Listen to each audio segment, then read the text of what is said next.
Hi Mikel, congratulations. It felt like a big win, especially at a place where it's been difficult for you to come the last couple of seasons. Yeah, the recent history was in our favor, and we wanted to change that, like we did first time at home, and that's another step. You know, having that mindset and that ability to win this kind of matches against a really good opposition, a really difficult place to come, and especially the first 10-15 minutes, it took us a while to get into the game with some very unusual giveaways that has caused some transitions, and after that we started to dominate the game throughout the rest of the game much better. But we thought it's about knocking on the door against this team. They are really well organized, especially with the contest of the result is a draw. Even though they start winning, complicates the situation a lot, and the more it dragged on, I think we were better and better and managed to win the game and another clean sheet. Tom, Football London. Hi Mikel, that's the second consecutive Premier League game where you've not conceded a shot on target. It's the first time that's happened since November 2003 for Arsenal. When you're leading a game 1-0 right at the end at a place like this, I guess you sit there comfortably now then.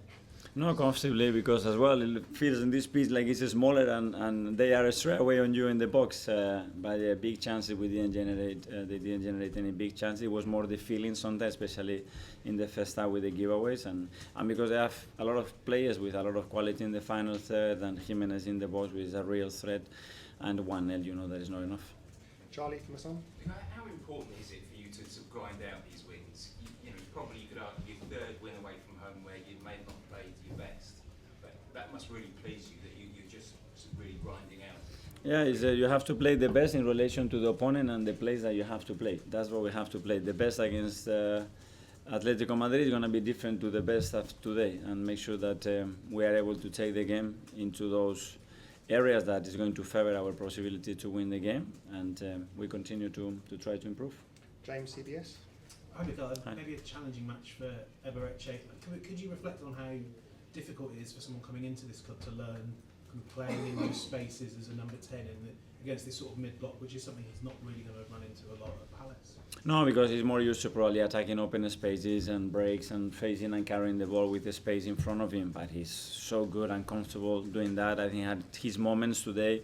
He put Victor, I think, one or twice through in really good spaces, and maybe if that would have finished in a goal, looked a little bit different, but I'm very happy with what he's doing, and we can use him in different positions, and today we use him on that one, and we carry on trying to improve. Simon Standard. Mikel, when you came here years ago, I think there was a perception about Arsenal that they could be soft at times. Did you think under you they've now built this ability to win ugly?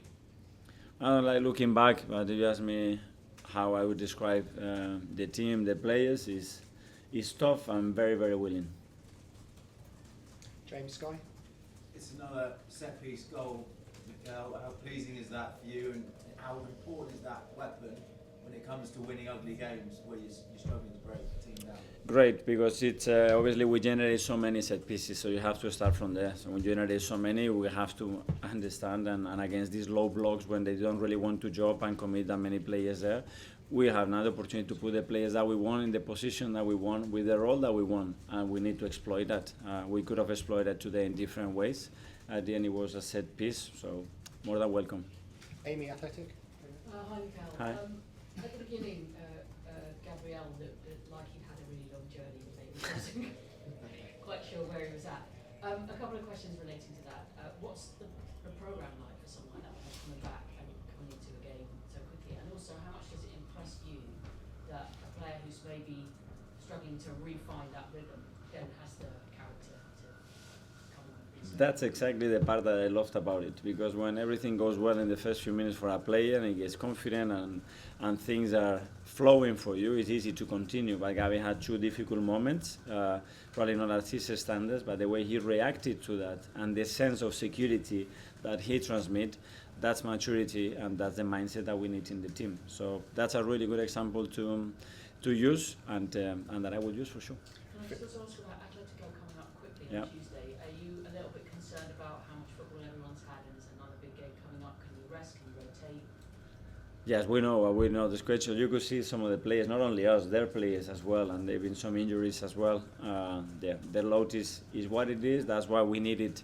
And the games now and the context demands you a bigger squad. And I think all the top teams, we are in the same boat. We're going to have to manage that really well, to look after them, and especially to get the best out of them. Okay, we'll just take two more. Phil, PA. Right. Hi, Mikel. It looks Yeah. as though you'd have a chance to score from the spot, but it got overturned. The penalty got overturned. Yeah. Just your view on that. And obviously, it's another game without a goal for Victor, although he had 2 shots on target. So just to get your view on that too. Yeah, regarding the penalty, I was getting a bit animated because obviously if it's clear and obvious or not, that's where VAR has to intervene, and it was taking so long, and then Anthony as well, it was taking so long. Then he explained the reason why it took so long on the screen. It was nothing to do with the process, it was the screen that wasn't working. So that's fine. I think what I heard is that probably wasn't a penalty, so probably they made the right decision, and I was just animated because of the process, that's it. And then finally, we'll go to Nick at the back from the haters. Hi, Mikel.